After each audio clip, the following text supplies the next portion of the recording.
कुमारजी आज्ञा गर्नुहुन्छ, हे अगस्त्य मुनि, सतीदेवीले यज्ञ कुण्डमा हाम फाली प्राण त्यागेको देखेर देवताहरू, यक्ष, किन्नर, दैत्य, नाग, दानव, गन्धर्व, अप्सरा आदि त्यहाँ रहेका सबैले के यस्तो अनर्थ भयो भनी आश्चर्य र डर मानिरहे।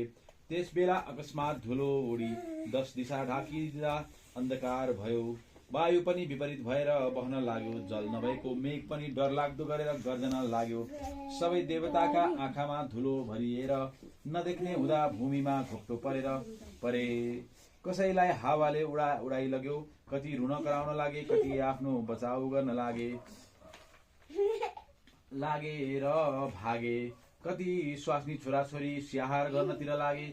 यसरी महा उत्पात भयो। दक्ष प्रजापतिले मनमा विचार गरेर सबै निम्तामा आएकाहरूलाई डराउनु पर्दैन भनेर अनेक प्रकारले साहस दिएर चित्त आकुल भएकोले आफ्नो गुरु बृहस्पतिजीका पास गएर भने, हे गुरु, अब कसो गरौं, अनर्थ भयो, हाहाकार भयो पर्यो।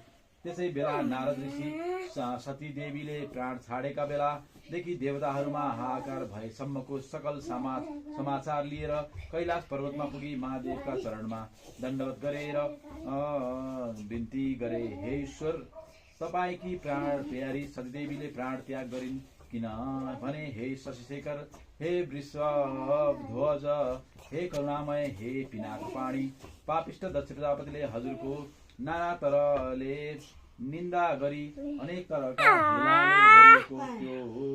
कहाँको देवता हो, त्यो त बहुला हो। यज्ञमा नडाकी मलाई के होला। ब्रह्मा विष्णु र मेरा ज्वाइँहरू छँदैछन् भनेर निन्दा गरेको सुनेर सतीदेवीले सहन गर्न नसकी लत्तले पृथ्वीमा हानेर कसैको मुख नहेरी क्रोधले आगो जस्तो मुख पारेर यज्ञको प्रदक्षिणा गरेर हजुरको नाम लिँदै यज्ञ कुण्डमा फल हालेर प्राण त्याग गरिन्। हे ईश्वर, हजुरका भयले अग्निले शरीर डराउन सकेका छैनन्। प्राण मात्र त्याग गरेर शयन गरे झैं यज्ञ कुण्डमा सुतिरहेकी छन्। यो कुरा बिन्ती गर्न भनेर आएको हुँ। अब के कसो गरौं, अनर्थ भयो। यस्तो नारदको कुरा सुनेर महादेव भन्नुहुन्छ, हे नारद, यो कुरा साँचो हो कि होइन? यस्तो सुनेर नारद भन्दछन्, हे शिव, जगतका मालिकको अगाडि मिथ्या झुटो कुरा कसरी बोल्न सकौँला?